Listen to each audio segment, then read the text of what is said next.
जैकी बगनानी तथा नेहा शर्मा फिल्म यंगिस्तान में एक दूसरे के साथ रोमांस करते दिखाई देंगे, जिसमें उनके अलावा फारूक शेख और बोमन ईरानी भी है। यह फिल्म प्रेम कहानी तथा भारतीय राजनीति पर आधारित है। जैकी बगनानी तथा नेहा शर्मा इन दोनों की जोड़ी बन तो गई, लेकिन केवल एक फिल्म में। जैकी की इस फिल्म के बारे में कहना है कि मेरे लिए यंगिस्तान नाम एक युवक को दर्शाता है। यह फिल्म असामान्य परिस्थिति में जीवन की सामान्य कहानी है। इसमें इमोशन देखने लायक है। यह फिल्म युवाओं के लिए बनाई गई है। इसमें एक संदेश है जो देश के हर कोने तक जाएगा। गौरतलब है कि जैकी अब तक कल किसने देखा, फालतू, अजब गजब लव, रंगरेज जैसी फिल्मों में अभिनय कर चुके हैं। वहीं नेहा शर्मा भी अब तक क्या सुपर कूल है हम, जयंता बाई की लव स्टोरी, यमला पगला दीवाना 2 जैसी फिल्मों में अभिनय करने के बावजूद एक बड़ी हिट का इंतजार कर रही हैं।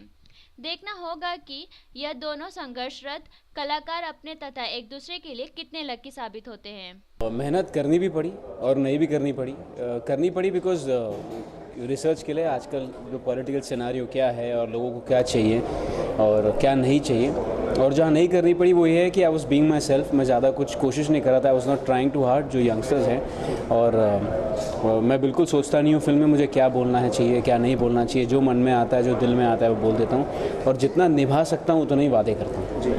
Adding on to this, whose body language you following, any particular body language you are following, especially for the finals? What sort of language, vocabulary or you learn from them? I've been following a lot of people's body language. Like I like the positive attitude of Barack Obama. Late Shri Rajiv Gandhi ji. Lot of leaders, Fidel Castro, lot of leaders, Afzal and me sat down और हमने काफ़ी सारे leaders जो popular leaders हैं, जो JFK जो popular रहे हैं और जिन्होंने एक चेंज लाया, उनके लीडर्स उनकी बॉडी लैंग्वेज पढ़ी और उन सबको मिला के एक मिश्रण बनाया जिसका नाम है Abhimanyu Kaul. Neha, is it easy to be a girlfriend of a Prime Minister? It's never easy to be the girlfriend of anybody who's working so hard, and especially the Prime Minister. And I think, like as an actor, it was very interesting to do something like this. But I consider myself extremely lucky कि अफजाल ने ऐसी script लिखी. He had the determination to make it.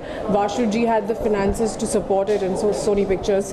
So I'm glad that this film was made more than anything else. And for me, yes, it's a young girl, so it's pretty much like me. So there was no like studying the body languages or anything of that sort. So it has been a fun ride. Okay, that was the character you were playing, who was demanding Shah Rukh Khan. Yeah. Personally, what Neha would have been demand for the Prime Minister? There's only one man these days for me, which is Abhimanyu Kaul, which is Jackie's character in the film. So that's the only man I'm thinking about now. तो यहाँ तो vote मुझे मिल चुका है, अभी आप भी जाके वोट कर दीजिए 28 मार्च को। What's the best thing you personally feel about Yungistan as a film, as a concept? See, honestly, like there have been political films, लेकिन सारी political films बहुत boring हो जाती हैं, बहुत grim, बहुत ही intense, बहुत ही dark हो जाती हैं. This is one film which is not at all that. It's refreshing.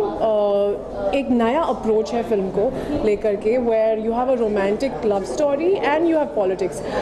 After Andhi, I think this is one film that is refreshing for me as an actor, as a viewer. तो मैं तो बहुत excited हूँ कि किसी ने कोशिश की है इस तरह की फिल्म बनाने की. So I am glad I get to be part of it. Pratibha, recently में हम जैसे कि जय को देखी पॉलिटिकल बेस पे है, सिन्हा भाई को देखते हैं, कई सारे पॉलिटिशियन के पास जाते हैं अपनी फिल्म को प्रमोट भी करते हैं. आपका कुछ ऐसा फंडा हो, कुछ ऐसा पार्टी के साथ? देखिए, हम पहली बात तो किसने क्या किया है क्या नहीं किया है वो तो मैं ज़्यादा कहूँगा नहीं. हम तो नए एक्टर्स हैं, हम तो अभी शुरुआत कर रहे हैं, इसलिए मैं रिप्रेजेंटेटिव यंग इंडिया का हूँ कि हमें लगता है कि आजकल के जितने भी पॉलिटिशियंस हैं वो एक दूसरे पे उंगली उठाते हैं, हमें वो करना नहीं है. यंगस्टर्स को ये प्रॉब्लम नहीं है कि आप गलती करें, और यंगस्टर्स को ये भी प्रॉब्लम नहीं है कि आपसे गलती हो जाए, चूक हो जाए या वादे करके आप निभा नहीं पाए. लेकिन अगर नहीं कर पा रहे हो तो आप एक्सेप्ट तो करो कि यार हाँ मुझसे गलती हो गई और मैं पूरी कोशिश करूँगा कि इसे वापस नहीं करूँ. आप खुद की गलतियां छुपा रहे हो, दूसरों पे उंगली उठा रहे हो. I think that's what people don't like, youngsters don't like. Be realistic. या वी आर नॉर्मल पीपल, हम सबसे गलतियां होती हैं, लेकिन क्योंकि हम में से चुन के आप वहाँ जाके बैठे हो, तो फिर अगर ऐसी बात है तो एक 28 साल का लड़का ही जाके बैठ जाए, हम क्यों किसी बड़े आदमी के लिए वोट करें? पहली बात तो प्राइम मिनिस्टर का ये मतलब नहीं है कि एक बुजुर्ग आदमी ही होना चाहिए। You know it can be a young boy who's intelligent, who's smart, और जो यंग इंडिया की प्रॉब्लम्स को समझे। बस it's common sense.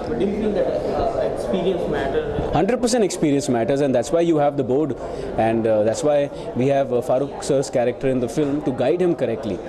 But he is the speech, and he's the voice of young India, and that's fun. And at the same time, he's a young guy, और जैसे नेहा ने कहा कि वो डेट्स पे भी जाता है, वो गर्लफ्रेंड को खुश भी रखता है, उसकी जो ख्वाहिशें हैं वो पूरी करता है, उसके लिए कॉफ़ी भी बनाता है, उसे डिनर पे भी ले जाता है, और कितना पगार मिल रहा है वो भी रिपोर्ट करता है, और एट द सेम टाइम देश के लिए अच्छा काम भी करता है। एंड आई थिंक अगर आप मुझसे पूछें, अगर मैं इस फिल्म में नहीं होता और मुझसे आप पूछते, तो मुझे भी ऐसा ही एक प्रधानमंत्री चाहिए जो यंग हो। मुझे कोई प्रॉब्लम नहीं है अगर मेरा प्रधानमंत्री डिस्को में भी जाए, अगर वो काम अच्छा कर रहा है तो मुझे कोई प्रॉब्लम नहीं है। हाँ, अगर आप काम अच्छा नहीं कर रहे हो फिर मुझे प्रॉब्लम है कि आप क्या कर रहे हो। And also like this charity begins at home, तो आई थिंक आप घर से शुरुआत होनी चाहिए। So like he takes care of his home first, not first, he takes care of his home and he takes care of the nation. So I think that's how it should be. आप सब कुछ अगर control कर लें तो wow, I mean that's a perfect scenario. So I think Abhimanyu का character is somebody like that. वो I mean he's taking over everything and taking care of everybody.